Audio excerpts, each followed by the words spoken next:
নমস্কার বন্ধুরা, আমি মৌটুসী। হোমকুক মৌটুসিতে আরও একবার সবাইকে স্বাগত ভালোবাসা জানিয়ে আরও একটি রান্না নিয়ে চলে আসলাম আপনাদের সামনে। আজকে শেয়ার করব পাবদা মাছের ঝোল বা ঝাল। তো পাবদা মাছ তো আমরা সবাই খুব পছন্দ করি। পাবদা মাছ একটি পরিচিত মাছ এবং ভীষণই একটা ভালো মাছ, বাচ্চা থেকে বড় সবার খুব পছন্দ এই মাছটা আমার মনে হয়। তার কারণ এই মাছে কোনো কাঁটা নেই, একটাই কাঁটা আছে মাঝখানে। সেই জন্য এই মাছটা সবাই পছন্দ করে কম বেশি। মাছটা আমি প্রথমে কেটে নেব, কারণ মাছটা কেটে আনিনি। 3টে মাছ আছে এখানে। মাছটা আমি কেটে ধুয়ে ভালো করে পরিষ্কার করে এর মধ্যে দিয়ে দিয়েছি নুন, আর দিয়েছি অল্প হলুদ গুঁড়ো, আর দিয়ে দেবো অল্প একটু সর্ষের তেল। সর্ষের তেল দিয়ে দিলাম। নুন, হলুদ আর সর্ষের তেলটা ভালো করে মাখিয়ে নেব। সর্ষের তেলটা দিয়ে রাখলে ভাজার সময় বেশি তেল ছিটকায় না বা ফাটে না, কারণ এগুলো তো তৈলাক্ত মাছ, এগুলোর গায়ে আঁশ থাকে না। আর যে মাছে আঁশ থাকে না সেই মাছগুলো ভীষণ ফাটে, আমরা সবাই জানি কম বেশি। যারা নতুন রাঁধুনি তাদের জন্য এই কথাগুলো আমি বলি। সেই জন্য একটু তেল মাখিয়ে নিলে অতটাও কিন্তু ফাটে না, সেই জন্য আমি তেলটা মাখিয়ে নিলাম। আর মাছগুলো এবার কিছুক্ষণ রেখে দিই, পরে আমি ভেজে নেব। 3টে মাছ আনা হয়েছিল, তার মধ্যে একটা মাছ আমি মাঝখান থেকে কেটে টুকরো করে নিয়েছি, কারণ ওই মাছটা একটু বড় মনে হলো সেই জন্য। পাবদা মাছের রেসিপি অনেক রকমভাবে রান্না করা যায়, তবে আমি আজকে যেভাবে রান্না করব সেইভাবে যদি পাবদা মাছটা রান্না করেন তাহলে কিন্তু তার স্বাদ হবে দুর্দান্ত। তো চলুন দেখে নেওয়া যাক আমি আজকে পাবদা মাছের রেসিপিটা কীভাবে বানাই। প্রথমে আমি একটা মশলা বেটে নেব। তার জন্য একটা ছোট মিক্সিং জার নিয়েছি, তার মধ্যে সর্ষে আর পোস্ত বেটে নেব। দেখুন, একটা ছোট বাটিতে আমি 1 চামচ পোস্ত আর 1.5 চামচ সাদা সর্ষে নিয়েছি। ঠিক আছে, 1 চামচ পোস্ত, 1.5 চামচ সাদা সর্ষে বা হলুদ সর্ষে। আপনারা চাইলে কালো সর্ষে দিয়েও করতে পারেন রান্নাটা। তো এই সর্ষে আর পোস্তটা আমি শুকনো অবস্থায় একটু গুঁড়িয়ে নেব। জল দিয়ে পেস্ট করার আগে যদি একবার শুকনো গুঁড়িয়ে নেওয়া যায় পোস্ত, তাহলে কিন্তু খুব সুন্দর পেস্ট তৈরি হয়।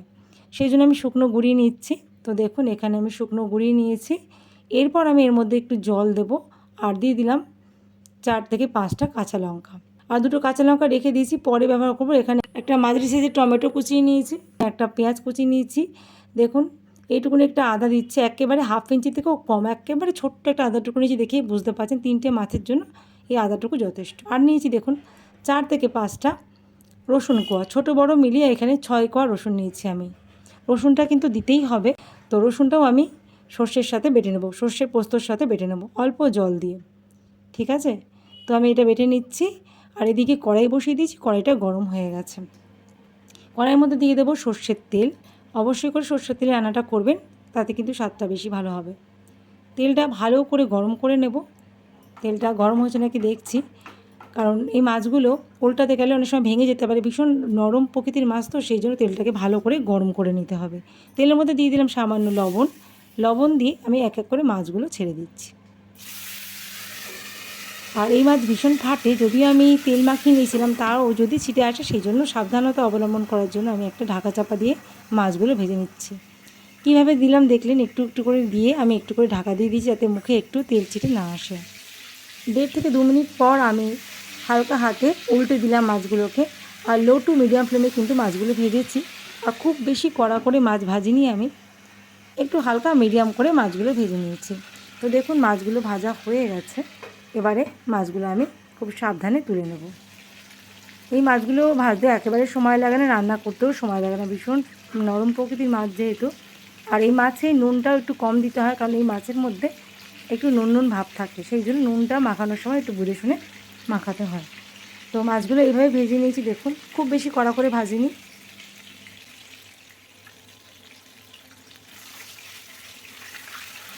এবার ওই তেলের মধ্যে দিয়ে দেবো আমি কালো জিরে ফোড়ন।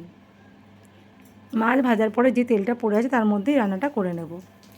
এখানে আমি তেলের পরিমাণটা একটু বেশি দিয়েছি, আপনারা কিন্তু চাইলে আরও কম তেলে রান্নাটা করতে পারেন। কালো জিরে ফোড়ন দেওয়ার পরে দিয়ে দিলাম এর মধ্যে পেঁয়াজ কুচি। পেঁয়াজটাকে ভালোভাবে ভেজে নেব।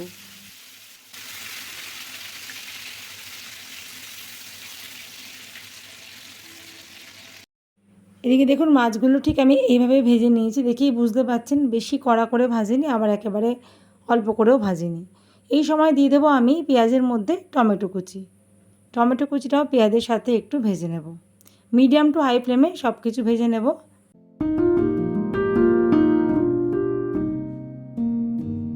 এই পর্যায়ে দিয়ে দিলাম স্বাদ মতো নুন। নুনটা দিয়ে দিলে টমেটো আর পেঁয়াজটা খুব তাড়াতাড়ি নরম হয়ে যাবে। এবারে ঢাকা দিয়ে রান্না করব 2 মিনিটের জন্য, একেবারে লো ফ্লেমে। 2 মিনিট পর ঢাকাটা খুলে নিয়েছি। দেখুন এখানে পেঁয়াজ টমেটো সব কিছু বেশ ভালোভাবে নরম হয়ে গেছে, আর পেঁয়াজের মধ্যে একটা সুন্দর রং চলে এসেছে। এই সময় দিয়ে দিলাম আমি বেটে রাখা সেই মশলাটা। সাদা সর্ষে, পোস্ত, কাঁচা লঙ্কা, অল্প লবণ দিয়ে আমি মিক্সার গ্রাইন্ডারে পেস্ট করে রেখেছিলাম, সেই মশলার পেস্টটা দিয়ে দিলাম। এবারে লো টু মিডিয়াম ফ্লেমে ভালো করে সব কিছুর সাথে মিশিয়ে কষিয়ে নেব। আর এই পর্যায়ে আমি দিয়ে দেব সামান্য হলুদ গুঁড়ো, খুব সামান্য পরিমাণে হলুদ গুঁড়ো দিলাম। আর আমি কিন্তু কোনো রকম লঙ্কার গুঁড়ো বা কাশ্মীরি লঙ্কার গুঁড়ো আমি ব্যবহার করিনি আজকে, শুধুমাত্র কাঁচা লঙ্কা দিয়ে রান্নাটা করছি। হলুদ গুঁড়ো দিয়ে ভালোভাবে সব কিছু আবারও মিশিয়ে নিচ্ছি। লো টু মিডিয়াম ফ্লেমে কাজটা করতে হবে। মিক্সিং জারের মধ্যে সামান্য মশলা এখনও লেগে আছে, সেটা ভালো করে কাচিয়ে পরিষ্কার করে দিয়ে দিলাম। আর এই মিক্সিং জারটা ধুয়ে আমি একটু জল ব্যবহার করব, তাহলে মিক্সিং জারের মধ্যে যে মশলাটা লেগে আছে সেটাও পরিষ্কার হয়ে যাবে আর নষ্টও হবে না মশলাটা। সেই জন্য সেই মিক্সিং জারটা ধুয়ে আমি সামান্য জল ব্যবহার করব এখন। এই সময় কন্টিনিউয়াস কিন্তু নাড়াচাড়া করে যেতে হবে, আর খুব বেশি ভাজার দরকার নেই মশলাটা। এখন আমি যতটা ঝোল প্রয়োজন ততটা জল দিয়ে দেবো। তো দেখলেন এখানে যতটুকু জল দেওয়ার আমি দিয়ে দিলাম।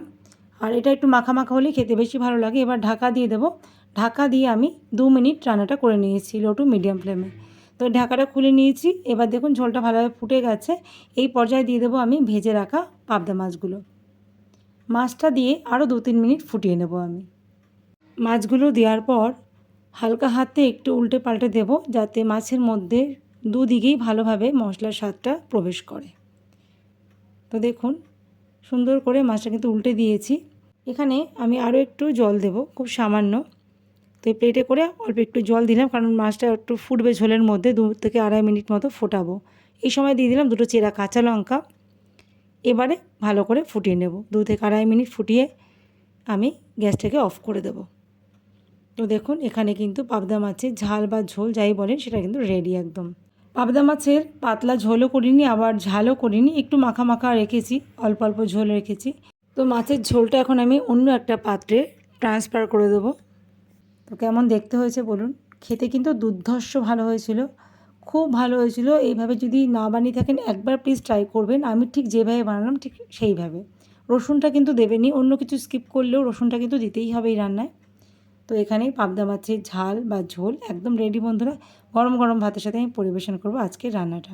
তো আমার আজকের রেসিপি পাবদা মাছের ঝাল কেমন লাগলো বন্ধুরা, অবশ্যই সেটা কমেন্ট বক্সে লিখে জানাবেন।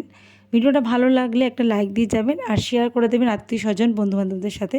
চ্যানেলে নতুন বন্ধু হয়ে গেলে চ্যানেলটা সাবস্ক্রাইব করে রাখার অনুরোধ রইল। Thank you. সবাই খুব ভালো থাকবেন এবং সুস্থ থাকবেন। দেখা হবে আবার নতুন একটা রেসিপি নিয়ে নতুন একটা দিনে।